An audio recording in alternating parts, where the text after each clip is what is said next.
We are back. McCown, Shannon, and the head coach of the Toronto Raptors, Nick Nurse. Um, Talk about some of the kids that you've gotten. What's Koloko been like? Have you been impressed with some of the stuff he's done? Yeah, so far so good. I think pleasantly surprised, maybe a bit. He's just been solid at everything he does. He doesn't make many mistakes. He's got good feet, plays hard, blocks some shots, knows what to do with the ball. Like if he's not in a good position, he'll kick it out and get it to somebody else. He'll get on the offensive glass, kick it out. Um, Little bit of a lob threat too, which we like. And my favorite thing is he's got a great work rate. Like Mhm. his energy levels and his engine for work is way up there. That means he's going to get better. I mean, he really works hard, and it's a great sign. But he's not going to play much. Let's be honest. Oh, I wouldn't say that. No, I Really? don't know. I don't know. I think that I don't want to jump to any conclusions, especially early on a rookie. Mhm. But he does fit a need on the roster, and he's doing his job well. So he could be a really good role guy. We see how it turns out here. Yeah. The other two guys that I think that we ended up talking a lot about last year, um, Gary Trent Jr. seemed to grow every game, Yeah. and OG, Yep. and I don't want to speak for Bob, but there's a lot of people that are on one side of the fence or another on OG. Can you is that a fair assessment? Does he is he as inconsistent for you as some of us think he is? No, not really. He's just had probably way too many missed games with injury in the short career, right? Yeah. That has probably impacted him more than anything. It's taken him out of, he was, you can say this, and this is what is so hard. Again, like I sit around and watch the guys who play, 70 games a year or whatever, and that are 20 point a game scorers and all star. For the things they got to do this every night for a lot of games year after year, there's a lot of things that have to go right Mhm. for you, right? And you have to be really, really good and all those kind of things. But he was on he was really on a rocket ship, OG, last year, and at the start of the year he was phenomenal, and had a setback. I can't even remember. I think it was a finger or broke it, and then he had a hip thing, and so he missed. I mean, half the season. Right. His biggest thing is to be able to play, stay healthy and play. And is Gary Trent Jr. Is he more valuable to you in the starting five or coming off the bench? Do you think?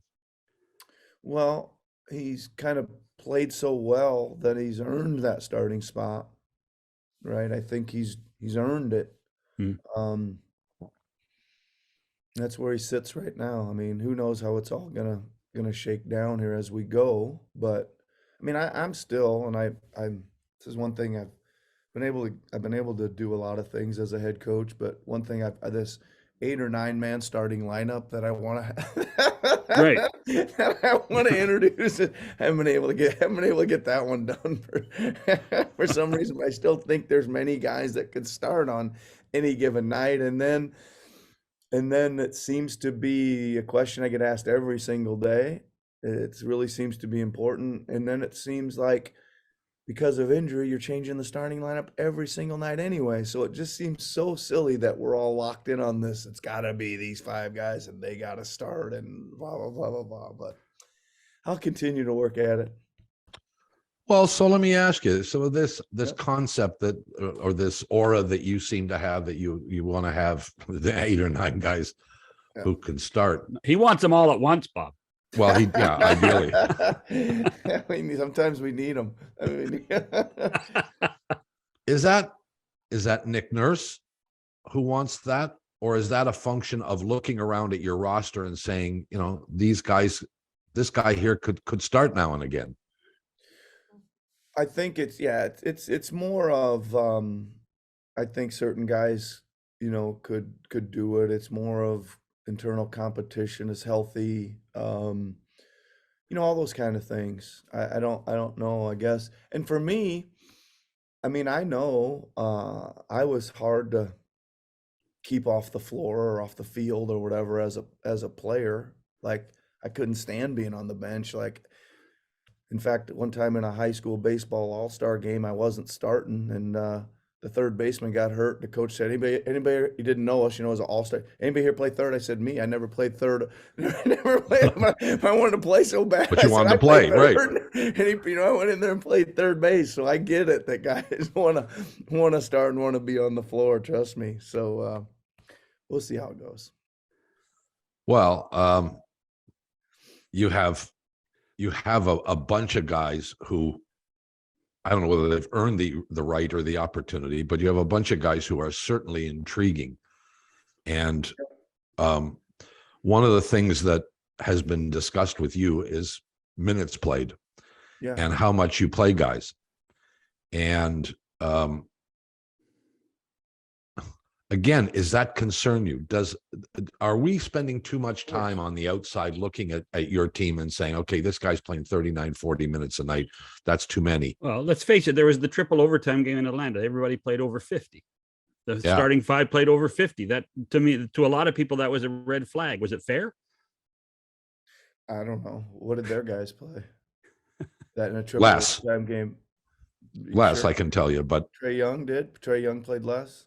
I I mean, I think it was Miami, but anyway, it's okay. You're okay. right. Doesn't matter. Like, I mean, it's the last year. I don't think it got a little high up there for sure for Freddie, right? They're just. do you care about not enough minutes? depth. Yeah, I care about them, but I care more about. I mean, my job is to win, right? And we got to win. And my second job is to, let these players become the best players they can become, right? That's job 1 and 1A. But I need to win in the postseason as well, right?